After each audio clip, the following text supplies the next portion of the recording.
Good morning, everyone. It's Tuesday, February 2nd. From the San Antonio Express News, my name is Luis Vasquez, and this is your Express Briefing. All of the stories you need to know to start your day. You can expect sunny skies and a high of 67 degrees in San Antonio today. Temperatures are expected to reach the 80s later this week, with a cold front bringing in a possible frost this weekend. Texas Governor Greg Abbott delivered his annual State of the State address last night, boasting of a state rising again after a year of unparalleled loss. We have the biggest takeaways from the speech over on our website. In international politics, a military coup in Myanmar and a mass crackdown on dissidents in Russia are presenting early tests for the Biden administration as it tries to reestablish American primacy as a worldwide pro-democracy leader. And now let's move on to our top stories for the day.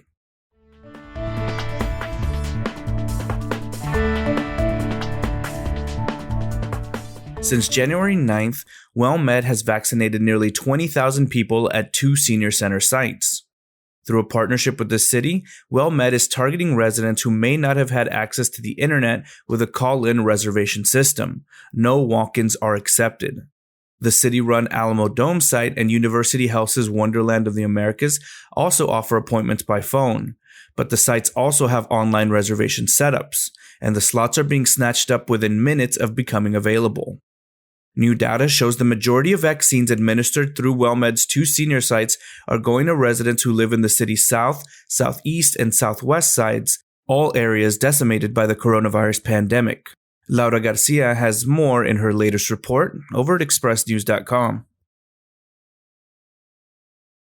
If all goes according to plan, the city will complete a 1.8-mile trail linkage connecting the Leon Creek and Salado Creek greenways by summer, providing more than 40 miles of continuous paved hike and bike paths. The greenway network, with about 70 miles completed and nearly 40 more in design, construction, or land acquisition phases, has been in development since 2000 to promote recreation and protection of watersheds that flow into the San Antonio River. Cyclists and trail enthusiasts have been worried about future funding to expand the system to its fully envisioned length of 180 miles. Renewal of a 1/8 cents local sales tax that has been used to fund the trails was left off the ballot on November to provide instead for other uses approved by voters. We have everything you need to know over at expressnews.com. Gary Brown is part of the local community of black cowboys who keep the practices of African American ranchers and wranglers alive in a rural sector of Bexar County. He's one of the regulars who drive from the city to the fields lining the narrow road on weekends and after work to care for their horses, saddle up, and take in fresh country air. During the week, 51-year-old Brown works for the ServPro of North San Antonio as a production manager, overseeing water mitigation and mold remediation in home and businesses. Amid the swirl of everyday life and eye-raising news flashes, he finds peace spending time outdoors, fishing, grilling, camping, and riding his horse on trail rides across the countryside. Vincent T. Davis has more in the latest installment of San Antonio Stories. Mario Longoria will be watching Super Bowl 55 on Sunday, but not especially because of the matchup between the Kansas City Chiefs and the Tampa Bay Buccaneers. The San Antonio researcher and Latino sports historian will be waiting for the announcement on the inductees of the Pro Football Hall of Fame and listening for former Raiders head coach Tom Flores' name. In Flores' native California and among football history buffs and enthusiasts, hopes are high. The winner of 2 Super Bowl titles as head coach and 4 Super Bowl rings total is the only finalist in a new coach-specific category. Read more about his case for the honor in Elena Ayala's latest column.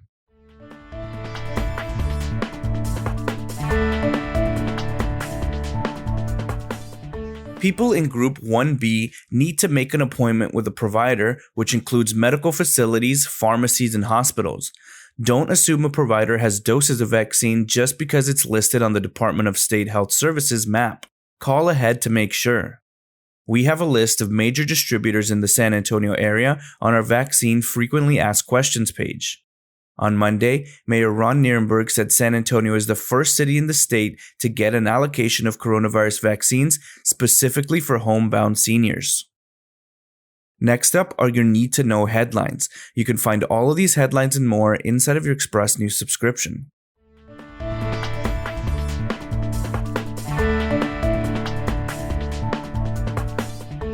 The Fiesta San Antonio Commission, eyeing a potential easing of the pandemic this spring, said Monday that it's moving this year's celebration to June 17th through the 27th. The two big street parades, the Battle of the Flowers and Fiesta Flambeau, are canceled. The Texas Education Agency's latest guidance on how to administer the STAR exams this spring and summer gives school districts flexibility in their scheduling, but requires them to be administered in person. San Antonio's winter coronavirus surge continued its downswing Monday as officials reported sustained improvements in several key measures of community transmission. The FBI charged a Central Texas winery owner for his alleged involvement in the deadly Capitol riots last month. As of Monday, 17 Texans have been arrested in connection with the events on January 6th in Washington, D.C., and are facing a variety of charges. The city of San Antonio has issued more than 4,900 warnings and 444 citations for violating the coronavirus emergency declarations, according to an enforcement report. We're keeping track of all of the citations over at expressnews.com. The Caldwell County Sheriff's Office is searching for a man who has been missing since December after his car was found crashed and abandoned along the side of a lulling street. Two men who were shot by deputies and arrested after separate chases about 12 hours apart in West Bexar County have been identified. Major stakeholders in the San Antonio Riverwalk Association are questioning the merger with Visit San Antonio and demanding association records to examine its troubled finances. San Antonio College is now the NSA's Southwest Regional Hub for the Center of Academic Excellence in Cybersecurity, and along with the designation comes $250,000 in grant money from the agency responsible for electronic signal intelligence and cybersecurity. As debate on bail reform continues to roil Texas politics, State Senator Paul Bettencourt on Monday announced legislation to limit the use of personal recognizance bonds and impose stiffer cash bail limits on defendants charged with multiple felonies. SpaceX is planning to fly a group of civilians into Earth's orbit later this year, and occupants for two of the seats haven't been chosen, pending a selection process that's giving everyday space enthusiasts a chance to apply. Business columnist Chris Tomlinson writes, quote, "If the last presidential administration could not deport 11 million people living without authorization in the United States, everyone needs to recognize it will never happen, nor should it."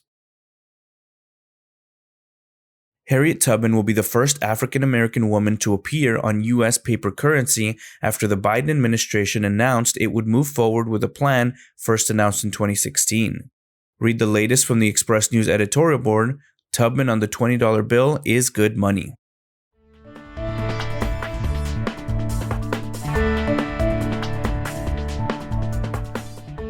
Amid a peppering of college buildings and hospital facilities, the Grand Aurora Apartments high-rise looming over Crockett Park looks like a vestige of another era. The ornate apartment hotel at 509 Howard Street opened in 1930. Advertisements touted tile bathrooms, cedar closets, flowing ice water, and other smart perfections at a residence address of distinction. The Aurora changed hands several times before its current owner, local developer Mitch Meyer, acquired it in 2007. You can read all about his plans for the building in Madison Eisler's latest column.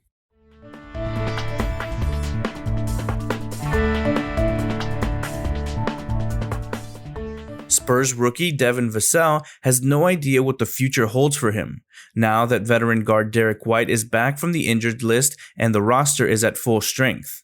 If it makes Vassell feel any better, neither does Greg Popovich. Vassell played 12 minutes off the bench in the Spurs' 133-102 loss to Memphis on Monday. Bass Pro Shops and founder Johnny Morris unveiled plans for a national amateur bass fishing tournament to kick off the company's 50th anniversary celebration. No professional anglers will be allowed, and the winning team will take home $1 million. Got an extra $7.5 million to spend? George Strait slashed the price of his Dominion Hilltop Castle. Head over to our website for photos of the mansion. Catch up on the past week's worth of games with a rewind of girls basketball, girls soccer, boys basketball. See where your favorite team ranks and who took home Express News Player of the Week honors. And that's all for today. This was your Express briefing for Tuesday, February 2nd. My name is Luis Vasquez. Please consider becoming an Express News subscriber to get in-depth coverage on all the stories you heard today. Also, be sure to rate and review this podcast inside of your Apple Podcast app, as it really helps the show. Have a wonderful day, everyone.